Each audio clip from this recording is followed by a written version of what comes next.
today, every GP has to focus on value creation because, as you said, cheap money is not available anymore. Multiple arbitrage is definitely much more complicated, and companies need to manage or operate in a more volatile environment.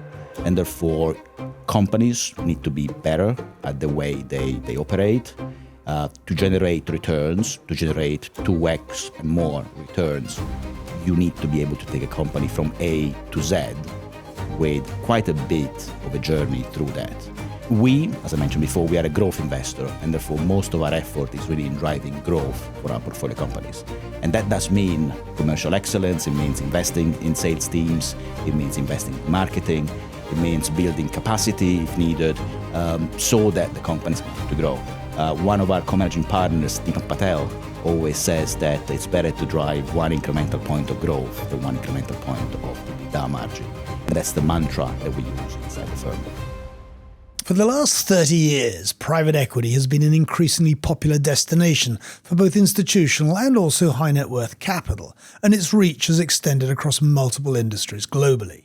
Yet the level where value is actually created inside of the companies themselves, genuine operational transformation has sometimes been harder to discern. Today, the gap between financial engineering and real business improvement is under more scrutiny than ever. One organisation which has been determined to show that operational change is real, not rhetorical, is Permira, and its value creation team is now a defining feature of business whose origins trace back to Schroeder Ventures in the 1990s. Permira's operating partner head of value creation is Riccardo Basile, an Italian living in London with a reputation as an important architect of value creation. And the aim today is to understand what that means in practice, from diagnosis through to execution. Riccardo, welcome to this curated edition of the Money Maze podcast. Thank you for having me. So you have a degree in industrial engineering and an MBA from the University of Bologna. Correct. I did a little work. I have been there, but the University of Bologna isn't just Europe's oldest university. It's also widely recognized as the oldest continuously operating university in the world. So that was quite Correct. something. And I don't know whether this is true. Bologna is the intellectual and culinary capital of Italy. They would say that. I'm not sure everybody would agree, but yes, they would say that. So just reflecting, you start in industry, you move to consulting, and now for over a decade you've been in private equity. Just explain what motivated those steps. Yep. So as you said, I started as an engineer in Italy, then in the UK and in Russia. And I was working on the shop floor with the operations, driving changes, mostly in post-acquisitions. The companies I was working for were very acquisitive at the time. And the moment we decided to come back to the UK, because my wife decided that UK was a better place to live than Russia or Italy, consulting felt like a natural place to go. We wanted to move to London. Lots of consulting firms here in London, and therefore started working with some of the best operators in the market with a company called Alex Partners. And then the transition from consulting into PE, again, felt quite natural. I'd been transforming businesses as a consultant. I wanted to be closer to the businesses, and the role as an operating partner actually matches those two things. The variety and intellectual stimulation that you can have as a consultant, but more accountability, which I was missing as a consultant from my days in industry. And so 11 years ago, I joined the Permira team. So let's just talk about Permira. As a quick recap: people, offices, assets. We have two strategies, equity and credit. I'm mostly working with our equity investments. We have about 500 people globally. We have offices in North America, in Europe, and a small presence also in Asia. But our real focus is Europe and North America. So 100 billion, but I think I'm right in saying only 4 sectors. One of the key differentiations of Permira is that we are a multi-sector specialist. So we're only looking at really 4 sectors, and in those 4 sectors, we're only looking at specific verticals. So the 4 sectors are services, healthcare, consumer, and tech. But inside those 4, as I mentioned, tech, we're really only looking at software and niche infrastructure. Inside consumer, we only do brand investment, Golden Goose, Hugo Boss, Doc Martens, Valentino, and digital, marketplaces, e-commerce, classified. We don't do CPG, we don't do food. Inside services, most of our investment is white collar professional services. And inside our healthcare team, we're really looking at CDMOs, so contract manufacturers, healthcare services, and health tech. What's the unifying theme across those four? We are a growth investor. So we're only looking to invest in companies that are market leaders in their segments, that are growing at speed. The average, let's say, if I take the average growth in our portfolio from a revenue point of view, it's about 10, 12, 13% year on year, and our EBITDA growth is about 16%. So we only buy successful growing businesses, market leaders in their segments. So I'd just like to get a sense of how you've constructed your value-creating team. With pleasure. Maybe a bit of a historical perspective. When I joined 11 years ago, there were three of us, and all we were doing was taking care of the small fires that we had here and there. Every portfolio has fires. Because of taking care of those fires, because we started getting involved in some early diligence, and because the fund was also growing in size, we've been able to grow the team significantly and invest behind the team. So today there are 21 of us, and I'm actually recruiting some more roles in specific areas. And what we've done, I would say, over the past 3.5, 4 years, has gone beyond being what traditionally was a horizontal team. We had a team of generalists, everybody with consulting and industry background, everybody with a sector affiliation, but we were operating as a horizontal team available to all of our 4 sectors. What we've then done is actually change that model and build 4 mini value creation teams inside each of the 4 sectors. And so, for each sectors, we looked at what expertise do we want to have here? What are the best experts that we want to have in-house to provide the best support for our portfolio companies in that specific sector? Go-to-market is one key area for us, given the growth focus that we have. And for that, we actually have individuals that come from tech commercial, service commercial, healthcare commercial, and then consumer commercial. Just to give you an idea, the person that leads our go-to-market effort in healthcare used to be actually a real doctor, as a surgeon, then became a McKinsey consultant for a period, and then for the 6 years before he joined us, he was running 2 sales organizations, first in Southern Europe and then in Asia Pacific. So we have built a team of truly functional and sector expertise inside the 4 sectors.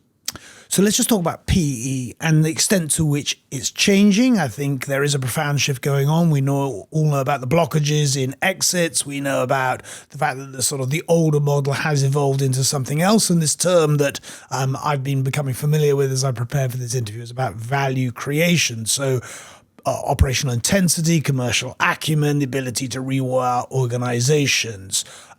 What motivated that increasing focus? So I would say that a number of GPs, a number of investors, a number of private equity firms have been looking at value creation for many years in the past. If I take the Permira track record, we measure regularly over the past 15 years, 80% of the incremental value that we have generated in our investments is actually come from revenue growth or EBITDA margin improvement. So financial engineering, deleveraging has never been core to what Permira has done. And there are a few GPs that have been doing something similar. Now, today, every GP has to focus on value creation because, as you said, cheap money is not available anymore. Multiple arbitrage is definitely much more complicated. And companies need to manage or operate in a more volatile environment. And therefore, companies need to be better at the way they operate. To generate returns, to generate 2x and more returns, you need to be able to take a company from A to Z with quite a bit of a journey through that. We, as I mentioned before, we are a growth investor, and therefore most of our effort is really in driving growth for our portfolio companies. And that does mean commercial excellence, it means investing in sales teams, it means investing in marketing, it means building capacity if needed, so that the companies continue to grow. One of our co-managing partners, Deepak Patel, always says that it's better to drive one incremental point of growth than one incremental point of EBITDA margin. And that's the mantra that we use inside the firm. Okay. So would it be fair to say it's become a system? It needs to become a system, yes. It needs to become a system. It needs to be part of the way PE works. Okay. And that, of course, made me think that despite the differences of the companies you examine and invest in, is there pattern recognition? Yes and no. There is, because we look at the same sectors, we look at specific sectors, and therefore we're able to build the experiences in those segments that we look at. But also there isn't, because all of our portfolio companies have different maturity levels, have different sizes, have different management teams. So what we try to build is a mechanism that enables us to see each individual company as an individual company and then tailor the approach so that it best delivers what is needed for that specific company. No value creation, no two value creations are the same across of our portfolio companies. Okay. So let's talk at the coal face. You are looking at this company. It's a newly acquired company. What are the first 2 or 3 signals that tell you whether value creation will come from operational uplift or commercial acceleration or a strategic reset? Yeah, actually, I would say we start doing that before we acquire a business. So something that now most GPs are moving towards is exactly that. The value creation team, the portfolio team, the operations team, different names and different GPs, are now getting involved earlier and earlier. The team at Permira is now involved in origination. When we look at a new segment, when we look at a new company, we are involved in those early discussions. Myself or somebody from my team tends to be meeting the management team, maybe not the first time that they ever meet Permira, but the second time. And so we work on assessing the business, assessing the baseline, and then assessing the potential already in diligence. So that when we underwrite, when we go to our investment committee with the reasons why we should buy this business, the value creation is already built in what we want to do. And that is really on 2 elements. The first one is, do we need to invest more in the baseline, in the infrastructure? Is the company mature enough, or do we need to bring new individuals, new capabilities, new competencies? And the second element is, once we've done that, what else could the company do? Our businesses tend to grow. We're only buying growing businesses. What we want to do is accelerate that growth. And so what do we want to put in place so that we can deliver that acceleration in growth? And that is all done in diligence. Once we acquire a business, then we take the work that we've done in diligence, we sit down with the management team and go through that and build what used to be called the 100-day plan. I hate the name 100-day plan because things don't get done in 100 days. Things take longer. A value creation plan, it's something that a business should have always in front of them for 2, 3, 4, 5 years. And therefore, we build that plan with the management team, and then we help them execute initiative by initiative. And is it difficult? You can look at the numbers, you can have a feeling for the industry in question, but of course, it's kind of back to your analogy of being on the shop floor. It's often when you're actually only in the engine room that you discover things aren't quite as you thought. So yes, there are certain things that we discover only after we own the business, but because we look at many companies, because in the team we have expertise that is specific to those functional areas, those industries, we build pattern recognition. We build, we know what to look for, and we can smell if there are opportunities or need for investment. Now, nevertheless, it happens that maybe 20% of what we put forward in the investment case has to be adjusted because, I said the cold face of the morning shows you something a bit different. And could you give us an example or 2 of, transactions where you and your team have been particularly sort of at work? Let's take a recent investment, a company called Westbridge. They're based in Germany, but they operate across the entirety of Europe. They are an energy broker for the real estate industry. So they help real estate owner buy energy, gas, electricity, mostly some water. This is a very relatively small company, and we really saw the opportunity to drive even more of that growth. I was involved in the diligence phase. We wanted to assess the opportunity to continue to sustain that level of growth. We wanted to understand the strength of the management team, given the age of the business, and we wanted to understand what else we could do with that business from a pricing point of view, from an internationalization point of view. What are the products we could include in their portfolio? What M&A we could do. The moment we closed, which was in March in 25, we started working closely with the management team, and we discovered that not only the things that we saw were confirmed, but actually we found the opportunity to drive in more growth and more results. So in that case, we decided to increase the size of the team from my side that was going to be involved.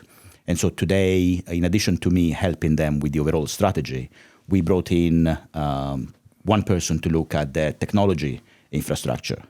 And we took what was a very old-fashioned, very manual company, and really driving it hard to the new world.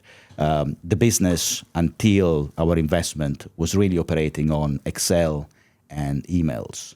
And in 6 months after that, having spent time with the management team, we launched a program to digitize the end-to-end processes. And what was the value that we brought to them? I'm sure that's what the key question. At the end, we're not the management team. We have great management team. We reinforce the management team on technology in this specific case. The value there was, I would say, twofold. The first one is give them clarity on what they wanted to focus on, helping them define what they had to invest in, what they wanted to develop, and what they didn't want to develop. Until our involvement, they were trying to do certain things, but without that level of clarity, and therefore resources were being not wasted, but not optimized. And the second element was we gave them the ability to invest heavily. So we gave them permission to go and invest 15 million euros into new individuals, new technologies, so that they could accelerate that the technology path. And within 6 months, we were able to launch our first MVP, minimum viable product. Within 9 months, we launched a customer portal, something that our customers are very interested in. The second element that we really focus our attention has been the commercial side. So this was, when we acquired the business, an organization that was really reliant on the founders for its sales. It was growing a lot, great network, the market leader in Europe, but very reliant on the 3 founders. They were still in the business, but wanted to start retiring or semi-retiring. So one person in my team, Derek, is spending a lot of time with them to completely build from scratch the sales organization of the future. And we are building the target operating model, the compensation, the quota, the structures, the go-to-market approach, the marketing material, and we are hiring 75 salespeople. And so in addition to competencies that somebody like Derek was able to bring, we, as an investor, gave them the ability to spend a lot of money in hiring expensive salespeople, which have, because of the nature of the business, quite a long lead time between hiring and seeing the revenue on the ground. And we help them do all of that. So I'm getting the impression that people are being parachuted in selectively. I mean, typically give me a sense of how, what the integration is of your folks with their folks. Yeah, so what we tend to do is to have one person that is there in diligence and shepherds the value creation throughout the process. In the case of Westbridge, that would be me. But then, in this case, me would bring the right experts when we have to go deep. Now, Derek was actually involved, the person who is doing the go-to-market work, was actually involved in diligence as well. So he had already started building a relationship with the management team. The reason why I mention relationship with the management team, because that's critical. We are not successful unless the management team is successful. And therefore, the more we can help the management team in their work, in delivering the results, the more impactful we can be. And the fact that we are involved in diligence means that we are part of the deal from the very beginning. We are part of the furniture from the very beginning. And we try to do that consistently. So now that the team has the size and scales that we have today, 21 individuals, all of our investments that are going through the second investment committee now have one of us on the ground being that shepherd, that quarterback from a value creation point of view. Well, you've hinted at it, and one of the things I don't think people understand is necessarily the motivation of the seller, because the seller isn't always an outright seller. So why do people come to you? Very many reasons, but one of the ones that I tend to prefer is where the seller understands that we can bring incremental value to their organization compared to what they can do by themselves. And that's why I was mentioning earlier, very often we are in the second meeting that a seller has, that a management team has, a founder has with Permira, one of us is involved so that we can present what value add we can bring. And that can be technology, that can bring commercial excellence, that can be integration experience, we can have them do M&A, pricing and packaging, really depending on the specific situation. Okay. If we take a step back to the opportunity set, as you describe, Permira's operated both sides of the Atlantic, essentially, and I think it's a fairly even balance between Correct. the two. We read a lot about the dysfunctionality in Europe and, a lot of the I suppose, opportunities that might have materialized but haven't. Talk a little bit about the opportunity set and where it's richer. I would say in Europe, we tend to see companies that are maybe less mature, especially on the commercial side. I think Europe has some of the best manufacturing, some of the best operations, because of culture, because of the way Europe operates. We tend to see selling as an art or selling as something you have to do compared to the US, where selling is really seen as a science. And so one of the areas that we're really helping our companies with in Europe is stepping up that go-to-market. And for that, we tend to bring people that have done that in the US. On the flip side, I would say in the US, we see more opportunities to go deep in specific optimization opportunities. So, cost, operations, building infrastructure, looking at offshoring or nearshoring, investing in technology to drive efficiencies, which don't tend to be delivered as much in the US. But I'm generalizing a lot here because each company is very different. But if you were going to bet where more opportunities come in the next 5 years, where might it be? So from an investment point of view, I still think that we will continue being 50-50 between US and Europe. Maybe more companies in Europe, but they tend to be smaller. And therefore, from an AUM point of view, asset under management that you deploy, 50-50 between US and Europe. There are great companies in the US where we can still add lots of value. Recently, in the past couple of years, we made investments in Zendesk, market leader in customer service solutions, listed business, very large business. Nevertheless, we took it private, and the value we're generating there through new management team, extra support to growth, extra investment in AI, investment in technology has been great. So we'll continue doing those things, and we'll continue investing in more mid-cap companies in Europe, where the opportunity is more because they are less mature and they are early in that professionalization journey.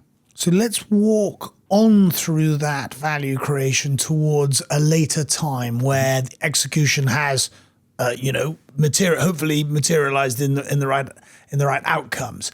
How do you think about the exits? Now, there's a timeline on some of those funds, but there's also the dilemma that some of these are very good businesses, or the execution may have taken longer. So talk me through that next stage. So that's a very multifaceted decision because, as you said, when we look at our businesses, we're investing in growing businesses. We need to return money to our investors, and therefore, eventually, we want to exit portfolio companies.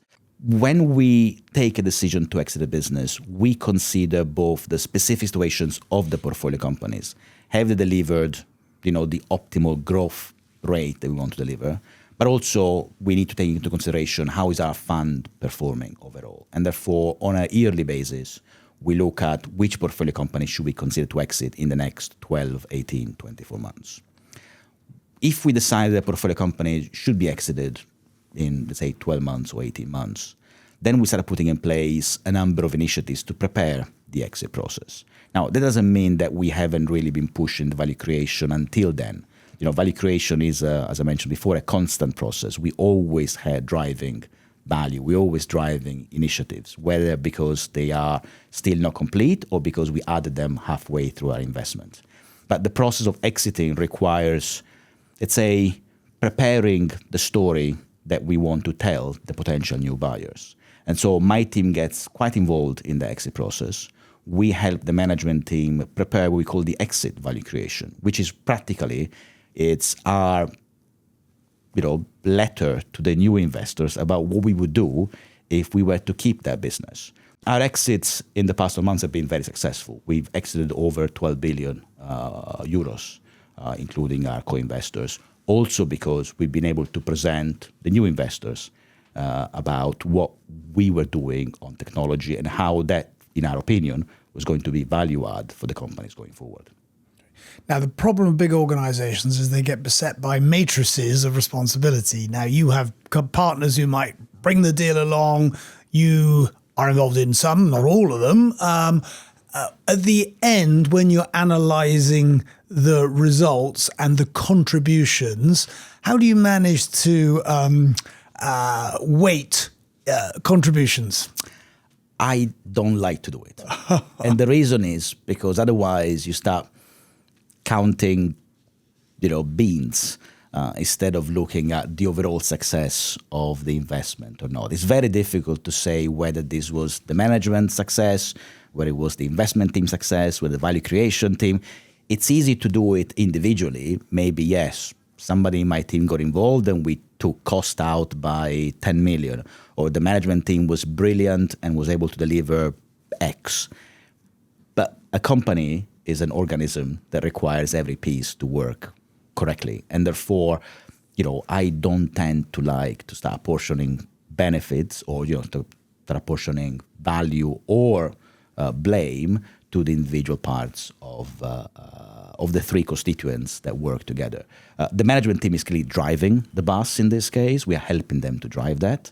But I don't tend to split between the two. So whilst it looks very clear in terms of the ambition and the execution, life doesn't always work like that. Let's talk a little bit about what you've learned when it doesn't go to plan. Dostoevsky said every successful marriage is boring because to be successful in a marriage, everything has to work. Was that Crime and Punishment or the Brothers Karamazov? I think it's Brother Karamazov, I think. But I'll find the quote exactly. I need to. Anyway, when things don't go well, there are a few learnings. I think that, not everything works. And if everything works, it means that we're not pushing hard enough. We're not taking enough risks in our investments. What have we learned from the things that don't go well?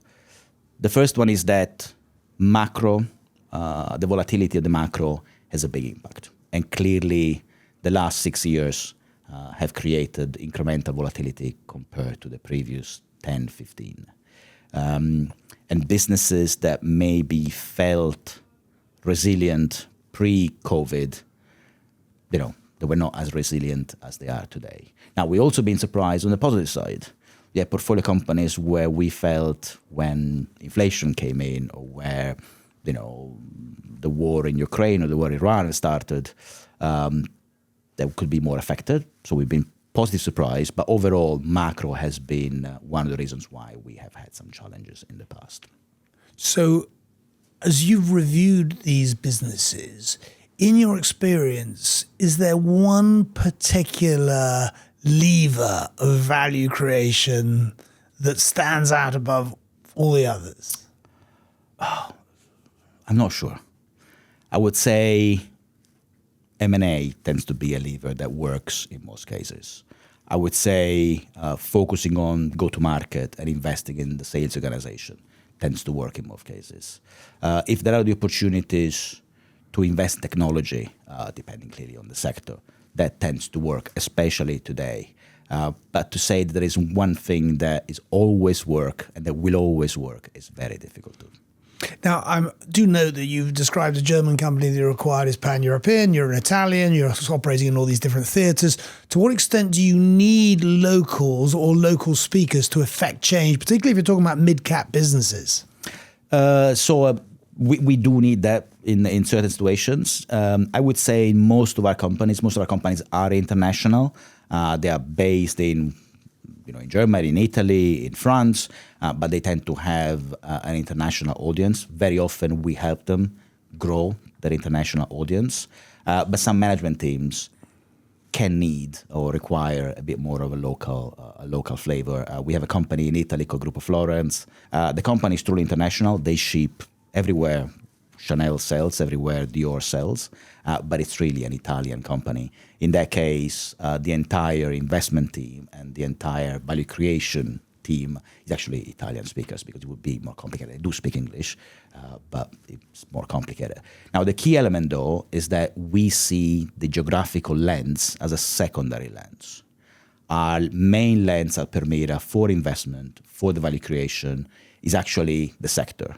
Do we know the sector well? Now, in the case of Gruppo Florence, the partner in charge of it is the co-head of the consumer team. He's also based in Italy, but the main reason why he's the partner in charge of it is because he co-heads the consumer team.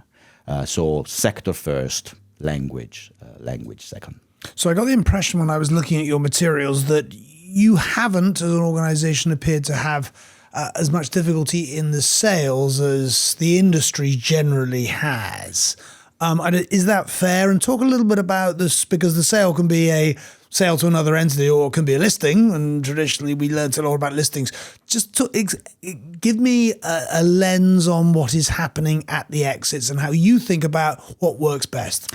I think successful businesses, growing businesses, market leaders see a premium at exit. We buy businesses that continue to grow under our ownership, growing before, accelerate their growth today. They are great businesses. They retain the market leadership role. And therefore, that's a place where today investors really want to put their capital to work. We don't do heavy restructuring. We don't try to squeeze the cost as much as possible. And then who knows what happens after.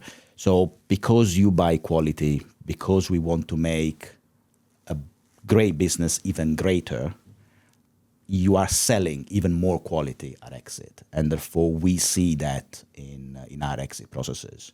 I would say all of our recent exits have been businesses where the new buyer had valued incrementally, purchased, has decided to pay a higher multiple because of the value that we have generated. The two co-managing partners always say we don't build bigger businesses, we build better businesses. And that's why I think that we can exit them in the current environment. And is there a sort of a pattern where more of them are sold to other businesses as opposed to being listing? What I'm getting at is, under what circumstances do you decide that the stock market listing is the better route? Sector, size, the level of interest from the stock market versus the potential investors. I don't have the math, the stats in my head exactly, but I would say at the moment, a third has been secondaries, i.e. an exit to another sponsor, a third strategic, and a third IPOs. Clearly that changes depending on the year. We haven't done an IPO over the past couple of years for obvious reasons. We've been very successful in selling assets to strategics, for example, Informatica to Salesforce, or to secondaries. I would say it's really company specific because of the sector, the interest, the size of the company itself.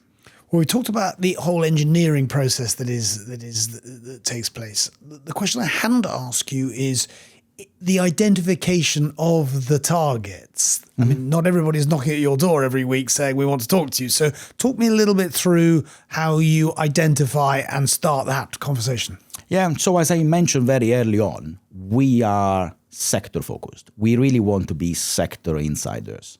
And to do that, my, investment professional colleagues, they're really spending hours, weeks, days, years exploring each specific segment. And that makes them really understanding what's happening out there. I'll give you an example. There was a company that we invested in, there is a company we invested in Italy, a company called Kedrion. They are a specialty pharmacy player. They produce medicine from human plasma. And there was the opportunity to acquire, they had the number 4 in the market. There was an opportunity for them to acquire number 5, which is a UK business called BPL. The family that owned Kedrion didn't have the capital to do that. They decided to need a partner. They knocked at our door to partner because Silvio Terry, who leads the healthcare team globally, she had been building a 10-year relationship with this family, and therefore understood the market, understood them, understood what they were looking to do. Great network of potential management teams that was needed in order to then do the transaction. Therefore, when the opportunity came up, we were, in inverted commas, the obvious partner for the Marcucci family to partner with. So the level of inside knowledge that you need to have today to make an investment in private equity is super high. And even though you talked about the macro uncertainties, obviously, can present headwinds, if you just look at the playing field of corporate opportunities, how excited are you about the opportunity in a world where disintermediation and digitization and, all these other things is going on to be able to effect change? I think it's a great opportunity for many of our portfolio companies and potential new portfolio companies. If you are the market leader, if your market share is high compared to your competitors, if you are investing in technology, you can take advantage of technology and push further your market leading position. So we actually see the value of incumbency at the moment as quite high. You can invest yourself, or you can buy some of the more native AI companies today and add them to your market leading position. So I think the opportunity is very interesting. I think there is also a lot to be done in corporate carve-outs. We've done, I would say, 10, 11 corporate carve-outs over the past 10 years. I think it's time we do another couple. And there will be opportunities in the market because some corporate might decide to divest some of their less core assets. And then the opportunity will be of combining this, maybe market leader coming from the corporate world with some smaller companies and create a digitally native and digitally enabled market leader. So I can't leave this interview without stepping above the noise surrounding private equity and just say, what's your perspective on the private equity industry on the next, looking out 5 years beyond the current questions that have been raised? I would say I see continued growth in the private markets. There are a number of companies that will continue to thrive better in a private setting than they are in a public setting. The private market will continue to grow, but in order to grow, it needs to deliver value. It needs to really add value to the companies that that we invest in, and that has to be through allocating resources and then providing resources and targeting the performance, pushing for that performance that the companies have the ability to deliver. Great. Well, Riccardo, it's been very, very informative today to understand exactly what value creation means beyond a label, why it's become so embedded in your approach, and why in a world where private equity is clearly having to adapt to new strains and forms of accountability that maybe it didn't have to, you'd be quite so subject to. I take 3 specific things: is that geographically, you are finding as many opportunities in the US as you are in Europe. Number 2 is that whilst you, as Permira as a firm, focuses on 4 specific sectors, there's no shortage of growth.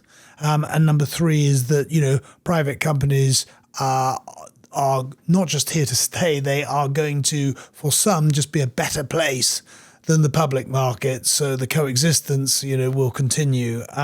So it's been terrific to talk to you today, and thank you so much for coming in. Thank you, Simon, for having me.